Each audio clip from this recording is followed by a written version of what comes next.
AGI is coming. AGI. No. It's definitely going to be a while until we've got to worry about AGI. So what is AGI? Well, it stands for Artificial General Intelligence.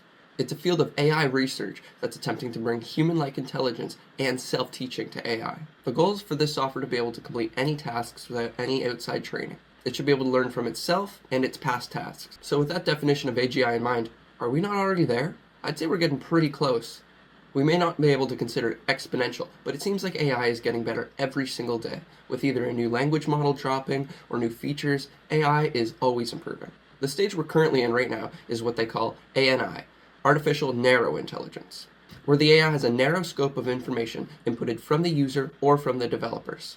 With this narrow information scope, it is able to reason and find answers within that, but not outside of it. Artificial General Intelligence would mean that it is able to look outside of that scope at all information, supposedly on the internet or in the world, and come up with a reasoned answer through that. While we still may be in the narrow intelligence phase, it does feel like they're constantly widening their scope all the time. The new Grok 3 from Elon Musk has the reasoning capabilities of no other AI that I've seen. Some amazing features coming out of it. I'm watching users play around with it. With your inputs, you are able to create a completely coded video game, app, art installation, all with very minimal changes needed. The Grok 3 AI is using some pretty powerful new technology, including their new voice software, even including a sexy mode for premium users, which has people talking. This has been the most accurate voice generation that I've seen from any AI yet. Elon Musk has really stepped it up with the new Grok 3. And even ChatGPT with their new advanced reasoning mode, allowing you to view the reasoning that the GPT is doing in real time. You can see some pretty clear changes from the process before, where it's clearly asking itself questions and coming up with answers in real time. This is definitely nearing AGI. However, I asked ChatGPT, what are we missing until we truly achieve AGI? And this was its answer. So here's what ChatGPT says we're missing in terms of achieving AGI. A lack of true understanding. AI models are predictive, not reasoning agents. They do not truly understand information. They just pattern match.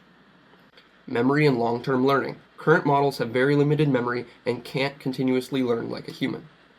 Physical embodiment. AGI likely needs robotic integration to interact with the real world dynamically. Energy and compute costs. Even though DeepSeek shows promise, a true AGI would likely require massive yet optimized computer power. Although I'm not too much of a fan of the physical embodiment that they're speaking of, all these points do sound pretty correct. Things like memory and long-term learning would all be fixed with the large data centers that they're talking about, allowing for more computational power. However, with the launch of DeepSeek earlier this month, it seems that it crashed the entire market, for good reason. People are now realizing that we don't need data farms full of GPUs to run these AIs. And really, they can actually be run for a lot less of cost. So with the new discovery of the DeepSeek technology, making it much more fathomable to have AI on a large scale, and just the steady increase of AI learning, how soon do you guys think we're going to reach AGI? I think it has to be pretty soon. Using these AIs and just seeing what's going on the internet, things have shifted. We're in a different time than we were last year, the year before that. It's going to be a battle every year now. If you don't stay ahead of the curve, you're going to get left behind. Make sure you're always learning, guys. If you're not, I don't know what to say, but you're probably missing out on some pretty important knowledge right now. Eventually, it may not matter. We'll just have AI doing it all for us, but I'd like to think that we can stay ahead of it for at least a little bit longer. Thanks for watching, guys. I'm Sam from BHNOmedia.